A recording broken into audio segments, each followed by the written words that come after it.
Then said the Sheikh, "Know, O Lord of the kings of the Jann, that these two hounds are my brothers.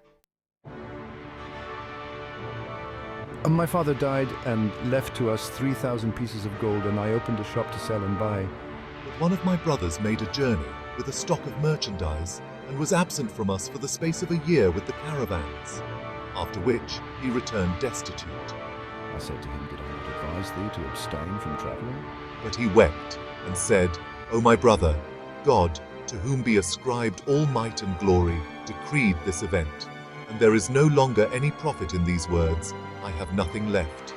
So I took him up into the shop, and then went with him to the bath, and clad him in a costly suit of my own clothing. After which we sat down together to eat, and I said to him, O my brother, I will calculate the gain of my shop during the year, and divide it, exclusive of the principal, between me and thee. Accordingly, I made the calculations, and found my gain to amount to 2,000 pieces of gold. And I praised God, to whom be ascribed all might and glory, and rejoiced exceedingly, and divided the gain in 2 equal parts between myself and him.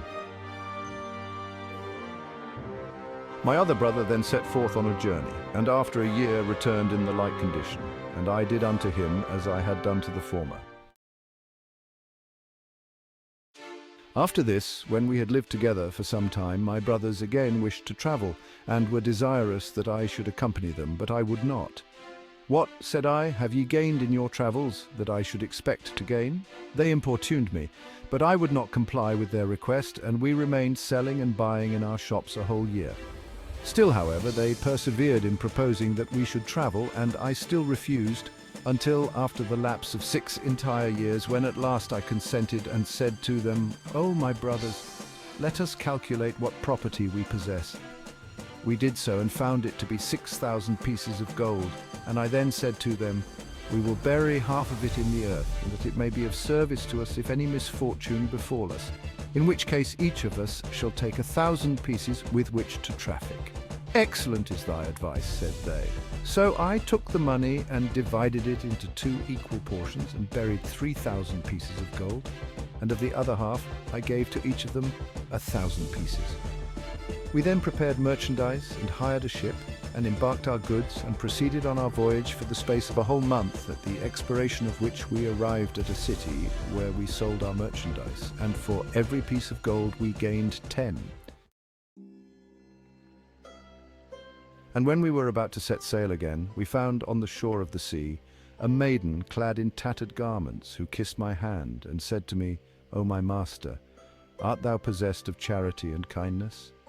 If so, I will require thee for them. I answered, Yes, I have those qualities, though thou requite me not. Then said she, O my master, accept me as thy wife, and take me to thy country, for I give myself to thee. Act kindly towards me, for I am one who requires to be treated with kindness and charity, and who will requite thee for so doing. And let not my present condition at all deceive thee. When I heard these words, my heart was moved with tenderness towards her, in order to the accomplishment of a purpose of God, to whom be ascribed all might and glory. And I took her, and clothed her, and furnished for her a place in the ship in a handsome manner, and regarded her with kind and respectful attention. We then set sail, and I became most cordially attached to my wife, so that on her account I neglected the society of my brothers, who in consequence became jealous of me, and likewise envied me my wealth and the abundance of my merchandise, casting the eyes of covetousness upon the whole of the property. They therefore consulted together to kill me and to take my wealth, saying, Let us kill our brother, and all the property shall be ours. And the devil made these actions to seem fair in their eyes. So they came to me while I was sleeping by the side of my wife, and took both of us up, and threw us into the sea.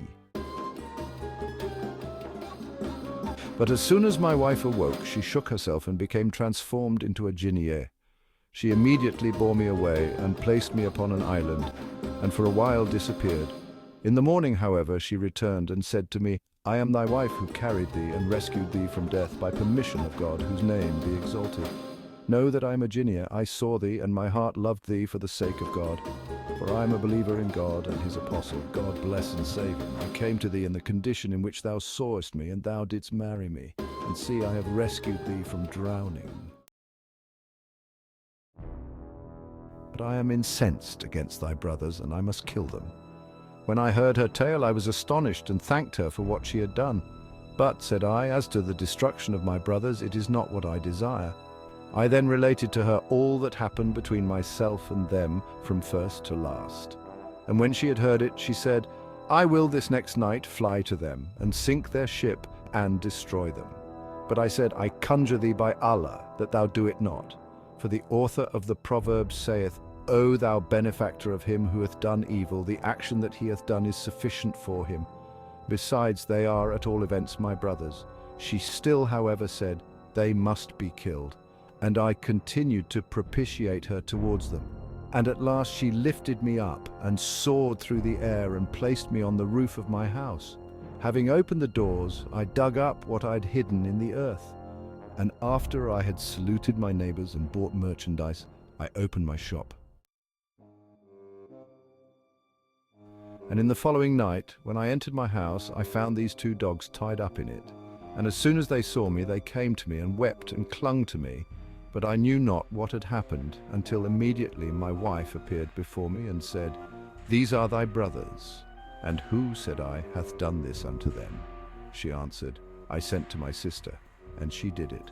And they shall not be restored until after the lapse of 10 years. And I was now on my way to her, that she might restore them, as they have been in this state 10 years, when I saw this man, and, being informed of what had befallen him, I determined not to quit the place until I should have seen what would happen between thee and him. This is my story. Verily it is a wonderful tale, and I give up to thee 1/3 of the claim that I had to his blood on account of his offense. As to me, break not my heart if I relate to thee nothing more than this.